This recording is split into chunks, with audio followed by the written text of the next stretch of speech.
Hi guys, தேசிய கொடி பத்தின ஒரு முக்கியமான தகவல் பார்ப்போம்.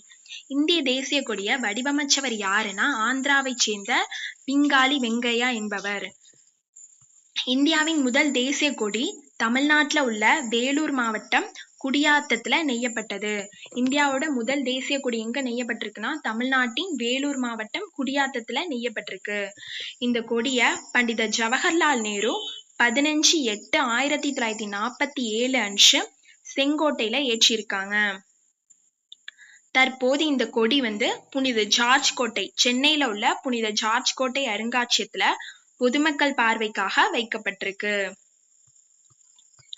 தேசிய கொடியை வடிவமைச்சவர் யாருன்னா பிங்காலி வெங்கையா.